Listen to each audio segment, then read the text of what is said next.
किसान साथियों नमस्कार। स्वागत है आप सभी का आई इंडिया के खास कार्यक्रम खेती किसानी में। साथियों, उम्मीद है आप सभी कोरोना संक्रमण काल में सपरिवार स्वस्थ व सानंद होंगे। मित्रों, आप सभी को घर बैठे खेती किसानी से जुड़ी तमाम महत्वपूर्ण जानकारियां मिल सकें, इसके लिए आई इंडिया लगातार प्रयत्नशील है। मौजूदा समय जायद और आगामी दिनों में खरीफ फसलों की बुआई आप करेंगे। इन फसलों से अच्छा उत्पादन प्राप्त करने के लिए हमें क्या क्या विधियां अपनानी होंगी, कीट रोगों के प्रकोप से बचाते हुए हम कैसे अच्छा उत्पादन प्राप्त कर सकेंगे, ऐसी तमाम जानकारियों के लिए आज हमारे खास कार्यक्रम में मौजूद हैं कृषि विज्ञान केंद्र कटिया के वैज्ञानिक डॉक्टर दयाशंकर श्रीवास्तव जी। आइए उनसे मुखातिब होते हैं और जानते हैं कि जायद और खरीफ फसलों को कीट रोगों से बचाने के लिए क्या क्या उचित प्रबंधन किए जाएं।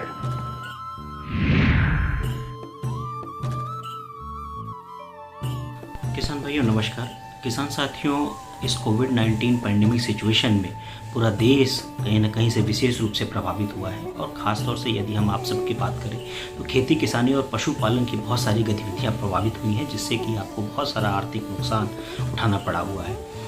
किंतु साथियों, एक बात कहते हैं ना कि बीती ताही बिसार की आगे की सुध ले, जो हुआ उसको भूल करके हमें आगे की ओर ध्यान देना है। तो इसी क्रम में हम आपसे बात करना चाहेंगे कि इस समय जो जायद की फसलें लगी हुई हैं और ख़ासतौर से खरीफ की जो फसल आने वाली है, यदि उस पर हम सही समय पर समसामयिक प्रबंधन कर लें तो निश्चित तौर पे हम इसकी कहीं ना कहीं कुछ ना कुछ भरपाई करके कुछ अच्छा मुनाफा हम कमा सकते हैं।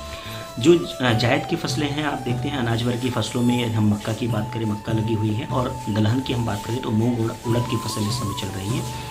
तिलहन की हम बात करें तो मूंगफली और सूरजमुखी की फसल लगी हुई है, और यदि हम कैश क्रॉप की बात करें तो मेंथा और गन्ना की फसल लगी हुई है। बागों की हम बात करें तो आम की फसल इस समय चल रही है, और हम सब्जियों की बात करें तो कद्दू वर्गीय सब्जियाँ इस समय चल रही है।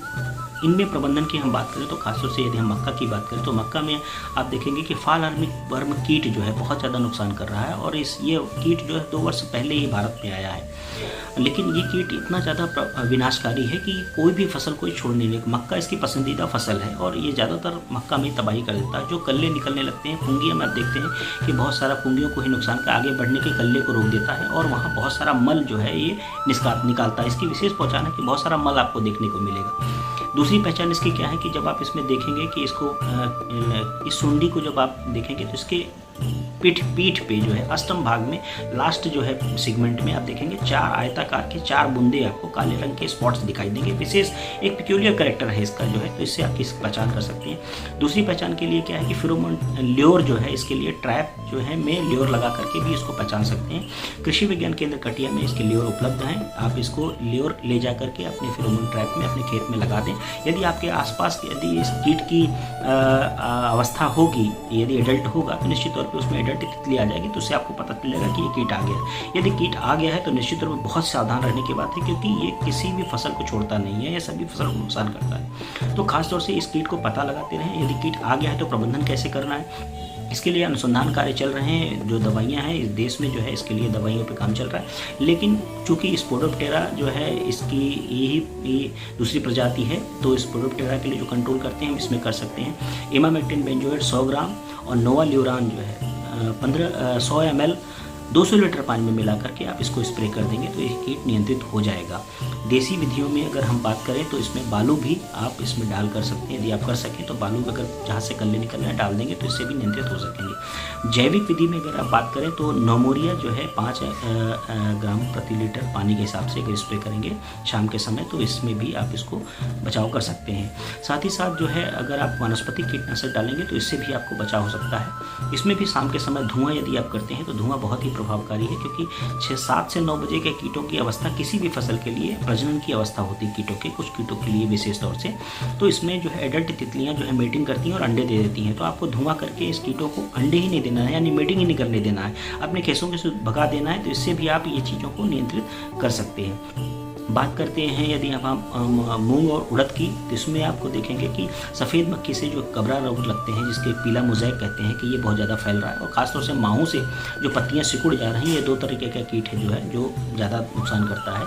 तो इसमें आपको करने के लिए क्या करना है, ख़ासतौर से पहली बात तो खेत की साफ़ सफाई रखनी है, पीला चिपचिपा पाश लगाना है, गोबर की कंडी की जली हुई राख में मिट्टी का तेल डाल करके आप स्प्रे कर देना, बुरकाव कर देना है। और साथ ही साथ जो है नीम ऑयल जो है 2 ml प्रति लीटर के हिसाब से आप छिड़कते रहें। यदि आपको बहुत विशेष तौर से क्या बोलते हैं जो रोगग्रस्त पौधे दिखाई तो उसको उठा करके गड्ढे में दबा दें, जला दें, ज़्यादा अच्छा है। और इमिडाक्लोप्रिड का 0.5 ml प्रति लीटर पानी के हिसाब से छिड़काव कर दें, तो ये चीज़ें नियंत्रित हो जाएंगी। बात करते हैं मूंगफली की। मूंगफली की फसल में आप देखेंगे ड्राई रूट रॉट, यानी जड़ नीचे से जहाँ से जड़ निकलती है वहाँ से सूखना लगता है पौधा, और यदि आप पानी लगाते हैं तो पूरा फसल सूख जाती है। तो इसमें आपको ड्राई रूट रॉट ये दिया है तो आप कॉपर ऑक्सीक्लोराइड 45 ग्राम और 2 ग्राम स्ट्रेप्टोमाइसिन सल्फेट 15 लीटर पानी में मिलाकर के स्प्रे करेंगे तो इससे निजात मिल सकती है। मूंगफली की फसल में आप हेलिकोवर्पा स्पोडोप्टेरा जो सुंडी जो बोलते हैं पत्ती खाने वाली, ये बहुत ज़्यादा नुकसान करती है। तो इसमें स्पाइनोसाइड 4 ग्राम 10 लीटर पानी में मिला करके यदि आप इसको स्प्रे करते हैं तो इससे आपको निजात मिल जाएगी। बात करते हैं मेंथा की फसल में। मेंथा की फसल में भी बहुत पत्ती खाने वाले कीट या पत्ती मोड़ने वाले, सिकुड़ने वाले रस चूसक कीट जो है हो जाते हैं, प्रकोप करते हैं। रस चूसक कीटों के लिए इमिडाक्लोप्रिड 0.5 ml प्रति लीटर पानी के हिसाब से डाल सकते हैं। जो पत्ती खाने वाले कीट हैं उसमें लेमडा साइहेलोथ्रिन 1 ml प्रति लीटर पानी के हिसाब से यदि आप डालते हैं तो इससे आपको निजात मिल जाएगी। बात करते हैं हम आम की फसल में। आम की फसल में आप देखेंगे तो जो है इस समय फल मक्खी का प्रकोप बहुत ज़्यादा हो जाता है। फल मक्खी के प्रकोप के लिए फ्रूट फ्लाई ट्रैप आप यदि लगाएं तो 8 से 10 फ्रूट फ्लाई ट्रैप लगाएं तो इससे आपको निजात मिल जाएगी। जहाँ फ्रूट फ्लाई ट्रैप नहीं है वहाँ आप जो है 10 लीटर पानी में 100 ग्राम गुड़ डाल करके 10 ml मेलाथियन या डाइक्लोरोवास उसमें डाल करके तने के चारों ओर 2 मीटर तक नीचे पुताई कर देंगे तो इससे आप फ्रूट फ्लाई ट्रैप से फल मक्खी नियंत्रण हो जाएगी।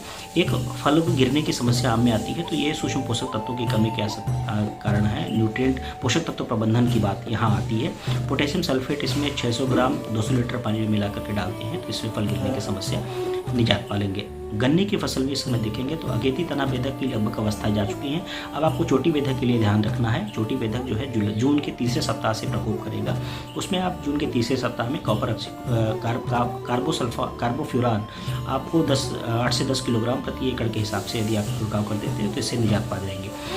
अब कद्दू वर्गीय फसलों की बात करते हैं। खासतौर से कद्दू वर्गीय फसलों में रस चूसक फल मक्खी कीट बहुत ज़्यादा है। जो भी लौकी तुरई है इसमें फल मक्खी कीट बहुत नुकसान करता है तो इसमें फ्रूट फ्लाई ट्रैप लगाएं। जहाँ फ्रूट फ्लाई ट्रैप नहीं है वहाँ केले के छिलके केला खाने के बाद केले के छिलके में मेलाथियन या डाइक्लोरोवास की कुछ बूंदें छिड़क करके 10-20 जगह 50 जगह जितनी जगह आप डाल सकते हैं तो इससे आप ये फल मक्खी नियंत्रित हो जाएगी। साथ ही साथ जो है कुछ जगहों पे पाउडरी मिल्ड्यू, डाउनी मिल्ड्यू या आप देखेंगे कि कहीं कहीं तनों से स्राव निकलता है या जड़ें सूखने लगती हैं तो इसमें कॉपर ऑक्सीक्लोराइड एक कॉमन सस्ती दवा है। इसमें आप जो है 45 ग्राम कॉपर ऑक्सीक्लोराइड 2 ग्राम स्ट्रेप्टोमाइसिन सल्फेट में मिला करके 15 लीटर पानी के हिसाब से इसमें आप छिड़क देंगे तो इससे निजात मिल जाएगी। बात करते हैं इस समय हम खरीफ की जो आगामी फसल है, धान मुख्य फसल है। खरीफ में क्या होता है आप देखते हैं धान बड़े पैमाने पर लगता है तो साथियों बीज पहले से सुनिश्चित कर लें। बीज के लिए यदि इस बार बहुत जगहों पे बीज की शॉर्टेज भी होगी, आप राजकीय कृषि भंडार से जो है बीज आप ले लें। कुछ यदि आप हाइब्रिड लगाना चाहते हैं तो प्राइवेट कंपनियों के हाइब्रिड बीज भी उपलब्ध हैं। अगेती किस्मों में आप नरेंद्र 87, नरेंद्र 97 लगा सकते हैं। मध्यम वर्गीय फसलों में PR 10 है वो लगा सकते हैं और नरेंद्र 2065 जो है आप इसका प्रयोग कर सकते हैं। लंबी अवधि में अगर आप बात करें तो PR 106 है और आपका उन्नत सांभा मसूरी इसको आप प्रयोग कर सकते हैं। और यदि आप बासमती में हम जाते हैं तो पूसा बासमती 6 जो है आप ले सकते हैं, 1509 आप ले सकते हैं और पूसा 1637 का भी आप प्रयोग कर सकते हैं। ऊसर में अगर उसरेली भूमि है आप उसमें बात करते हैं तो आप जो आप CSR 36 और CSR 43 है इसको आप प्रयोग कर सकते हैं। साथियों, इन प्रजातियों के चयन करने से पहले मिट्टी की जांच आप जरूर करा लें। जो जैसी मिट्टी हो उसके अनुसार आप प्रजातियों का चयन करेंगे तो निश्चित तौर पे आपका फसल उत्पादन अच्छा होगा। इन तैयारी की बात करें नर्सरी की तैयारी की, तो नर्सरी की तैयारी के लिए किसी छायादार स्थान का चयन करें। यदि आपको 15 मई से 20 जून का समय जो है लगभग नर्सरी के लिए उपयुक्त है। इसके लिए छायादार किसी किनारे कोई जिस खेत में आपको रोपाई करनी है वहाँ बिल्कुल नर्सरी ना लगाएं। किसी बाग में किसी छायादार स्थान का चुनाव कर लें। 1 हेक्टेयर के लिए 1000 स्क्वायर मीटर की आवश्यकता आपको पड़ेगी। इसमें आपको जो है खेत की तैयारी के समय इसको 2-3 बार जुताई करके अच्छी तरीके से इसको खेत को खुला छोड़ दें। उसके बाद आप इसमें 600 से 800 कुंतल गोबर की सड़ी हुई खाद मिला लें और 8 से 12 किलोग्राम नाइट्रोजन, 15 से 20 किलोग्राम सिंगल सुपर फास्फेट और 5 से 6 किलो इसमें म्यूरेट ऑफ पोटास और 25 किलो अगर नीम की खली मिल जाए या तो 1 से 2 किलो फिप्रोनिल आप डाल करके खेत की तैयारी कर दें। इसके बाद आप चौड़ी क्यारी या 1.5 से 2 मीटर की चौड़ी क्यारी काट लें, क्योंकि क्यारी काटने के बाद बीच में आपका पानी के प्रबंधन हो जाएगा। और उसके बाद आप इधर जो है आप बीजों की जो है जमाव के लिए आप इसको भिगो दें। या ध्यान रखें कि जब बीजों के अंकुरण के बाद इसको बीज शोधन जरूर कर लें। बीज शोधन के लिए कार्बेंडाजिम और थीरम का प्रयोग कर सकते हैं 2 ग्राम प्रति किलोग्राम बीज के हिसाब से। यदि आप जैविक विधि से करना चाहते हैं तो ट्राइकोडर्मा सूडोमोनास का प्रयोग करें 5 ग्राम प्रति किलोग्राम बीज के हिसाब से। बीजों को शोधन करने के पश्चात ही खेत में जो है जो क्यारियाँ बनी है उसमें पानी भर दें। शाम को जब पानी निकाल दें और पुनः ताज़ा पानी डालने के बाद जमे हुए अंकुरित बीजों को डाल दें और उसके बाद किसी भी धोती से या जूट के बोरे से हल्का सा ढक दें ताकि इसमें नमी प्रॉपर वे में बनी रहे और किसी तरीके का बाहर के कीटों का या किसी जानवर का अटैक न होने पाए। इसको आपको 21 दिन अगर यदि आप स्वस्थ नर्सरी उगाते हैं तो निश्चित तौर पे आपका फसल उत्पादन अच्छा होगा। साथियों, कुछ बातें हैं जो ध्यान रखने वाली बातें हैं। जब बीजों की आप क्रय करने जा रहे हैं उस समय सावधानी रखनी है। तो खासतौर से प्रमाणित संस्थानों से ही आप बीज खरीदें जो गैर विश्वसनीय है, यानी जो जिन पे विश्वास नहीं किया सकता। कभी कल ही दुकान खुली है जो उनकी प्रमाणिकता आपको पता नहीं, वहाँ से बिल्कुल बीज न लें। दूसरी बात याद रखें, खुले बोरों में आप बीज बिल्कुल जहाँ कहीं खुले बोरों में बीज बिक रहे हैं उसको बिल्कुल क्रय न करें। बीज लेते समय टैग अवश्य देख लें। ये जो भी प्रमाणिकता का जो टैग है जो आपके फाउंडेशन है, आधारी है या सर्टिफाइड बीज है, उसके टैग आप सुनिश्चित कर लें। साथ ही साथ आपको देना है कि जो आपकी संस्कृति प्रजाति, जो आपके लिए मिट्टी के अनुसार प्रजाति है, उसी अनुसार प्रजाति का चयन करें। और ये एक आप ध्यान रखें कि अगली फसल आपको क्या बोनी है, उसी अनुसार अपना फसल यदि आप चयन करते हैं तो निश्चित तौर पे आपका फसल उत्पादन अच्छा होगा। आशा करता हूँ कि ये जानकारी आपको पसंद आई होगी। यदि कोई अन्य समस्या आपको, यदि कोई अन्य सुझाव या कोई अन्य सलाह इसके बाद रहती है तो मैं अपना मोबाइल नंबर आपको दे रहा हूँ। मैं अपना नाम बता देता हूँ, डॉक्टर DS श्रीवास्तव, वैज्ञानिक, फसल सुरक्षा, कृषि विज्ञान केंद्र 2 सीतापुर। मेरा मोबाइल नंबर है 8004931020 800-493-1020। ये मेरा व्हाट्सएप नंबर भी है। यदि किसी भी प्रकार की अन्य समस्या है तो किसान भाई बेहिचक आप मुझसे संपर्क करके बात कर सकते हैं। बहुत बहुत धन्यवाद।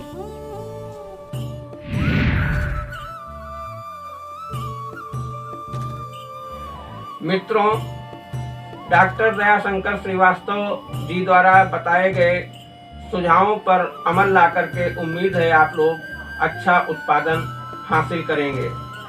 चलते हैं, फिर मिलेंगे अगले सप्ताह आज ही के दिन इसी समय। तब तक के लिए इजाजत दीजिए। नमस्कार। देखते रहिए आई इंडिया।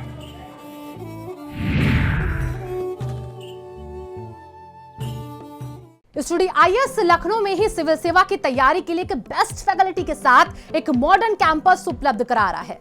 अब स्टूडेंट 12वीं के बाद ही IAS और PCS की तैयारी कर सकते हैं। इसमें 12वीं के बाद आप ग्रेजुएशन करते हुए जो छात्र हैं वो IAS की परीक्षा के लिए तैयार किए जाते हैं। अगर आप ग्रेजुएशन कर चुके हैं तो आप हमारे स्पेशल बैच में IAS और PCS की तैयारी कर सकते हैं। स्टूडियो IAS स्टूडेंट के रहने और खाने की व्यवस्था भी उपलब्ध कराता है, जिससे वो अपना पूरा समय सिर्फ पढ़ने के लिए यूज कर सके। अधिक जानकारी के लिए आप कॉल करें 9517171733 पर। खबर आपकी, नजर हमारी। देखते रहिए आई इंडिया।